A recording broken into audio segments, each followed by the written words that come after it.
تخيل تكون بتحاول تربي أولادك وفي كل مرة تعمل فيها خطوة لقدام الشريك النرجسي إما بيهدك أو بيهد ولادك أو بيعمل الاتنين مع بعض. تخيل تكون أنت الطرف الوحيد اللي بيبني حدود بس بيتقال عليك قاسي. تخيل تكون بتحاول تحبهم والنرجسي بيقنعهم إنك بتعذبهم. اللي الناس كتير مش بتفهمه إن التربية المشتركة مع نرجسي مش تربية أصلا، لأنك مش بتتشارك مع شخص عايز مصلحة الطفل. أنت بتتعامل مع شخص بيستخدم الطفل كسلاح ضدك. أهلا بيكم.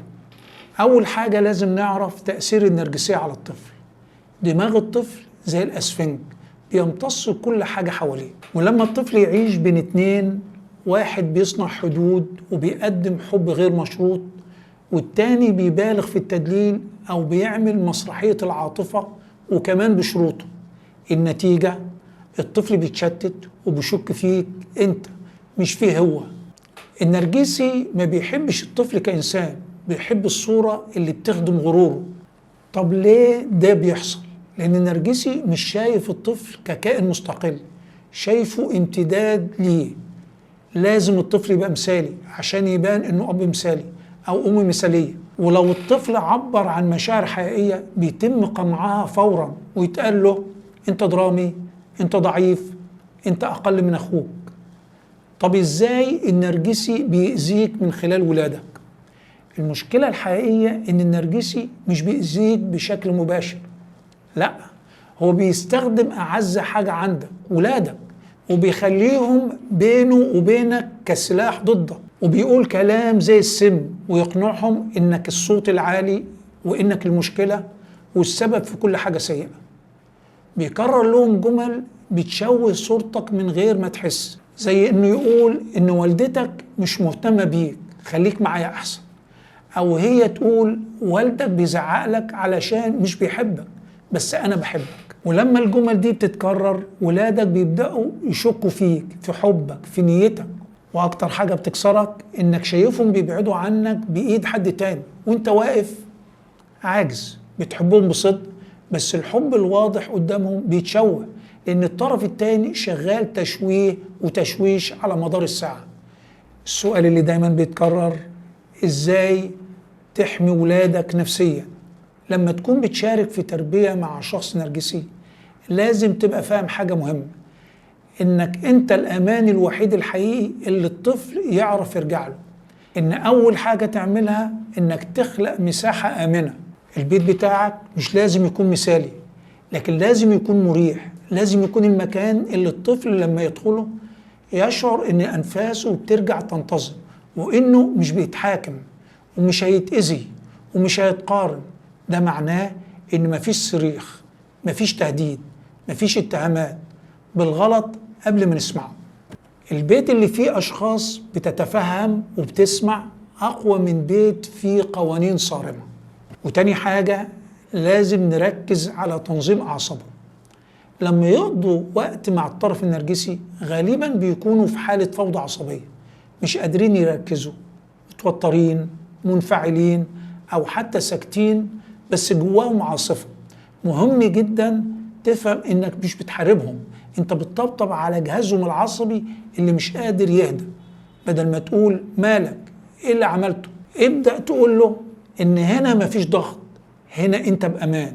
ولو ابنك وجد الراحة بعد التعامل مع النرجسي هيبتدي يهدى ويحكي من نفسه.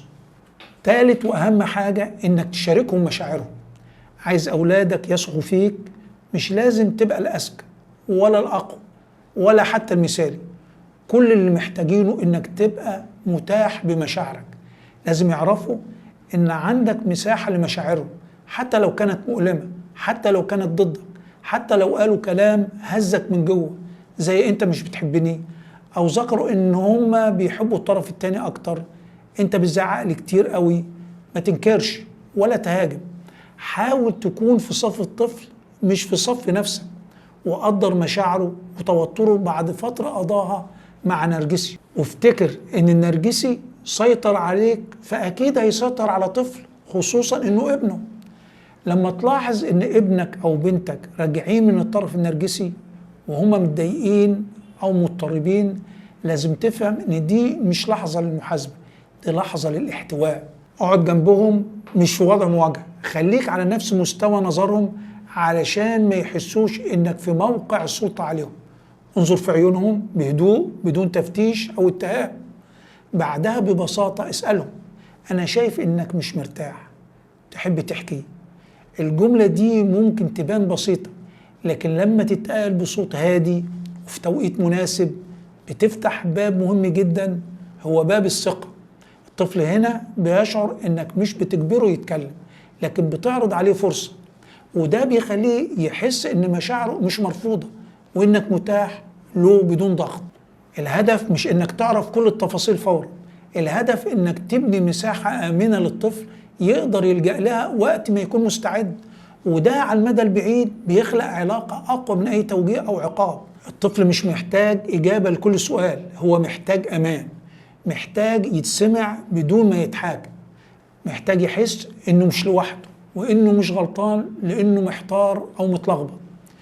في وجودك لازم يعرف إن التعبير عن المشاعر مش جريمة ومش ضعف. ولازم نعرف يا جماعة إن النرجسي مش بس بيأثر على تفكير الطفل، ده كمان بيأثر على كلماته. طب ازاي تتعامل لما طفلك يعيد كلام الطرف النرجسي؟ طبيعي جدا في العلاقات ديت ان طفلك في يوم يجي ويقول لك: انت قاسي، انت السبب في اللي حصل، انا مش عايز اعيش معاك، عايز اروح عند الطرف التاني. مهم جدا في اللحظة دي انك تفصل بين الطفل والكلام اللي بيقوله. الطفل مش بيتكلم من مشاعره، الطفل بيردد رواية اتقالت له أكتر من مرة بطرق مختلفة لحد ما بدأت تبان وكأنها الحقيقة.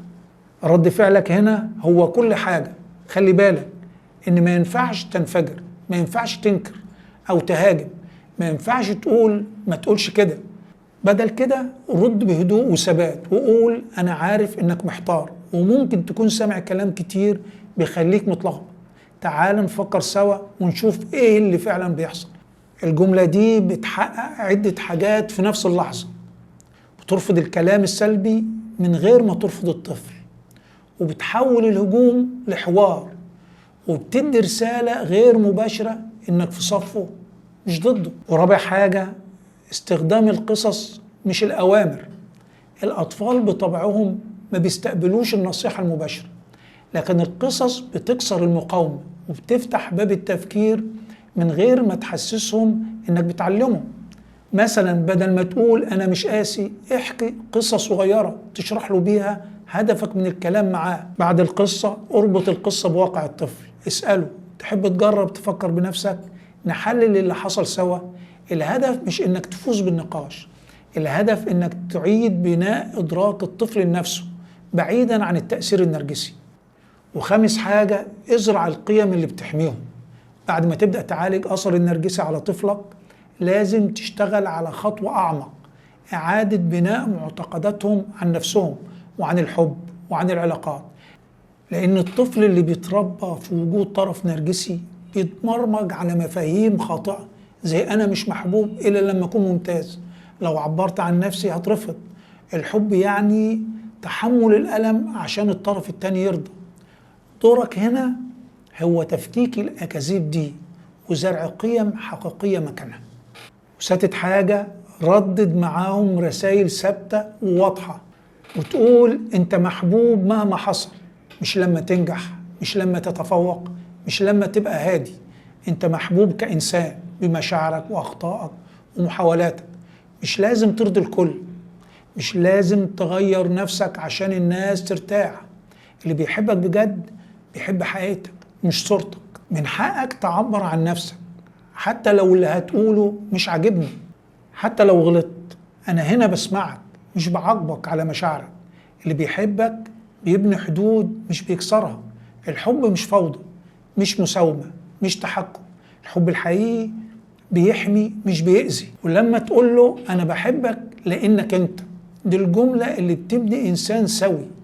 الطفل اللي بيسمع الرسائل دي كل يوم بيفهم إن قيمته مش مربوطة بأداء ولا برضا حد ولا بصورة خارجية. بيفهم إنه يستحق يتحب بدون شروط. ونيجي لدورك كطرف بيحارب النرجسية في حياة طفلك. لازم تشتغل على جروحك. لو فضلت بتتصرف بدافع الألم هتبان في عيونهم إنك الطرف اللي بيغضب دايما. خليك الطرف اللي النرجسي عمره ما هيعرف يبقى زيه، هادي، واضح، يسمع بدون تخويف، يشرح بدون تحكم، يوجه بدون صريخ. ولازم تعرف إن الطفل اللي اتعرض لأذى نرجسي من أحد الأبوين محتاج نموذج واحد ثابت واعي، وإنت النموذج ده. حتى لو الطرف التاني بيسحبك لتحت، كل لحظة بتصمت فيها بتبني طفل سليم من جواه. شاركونا التعليقات.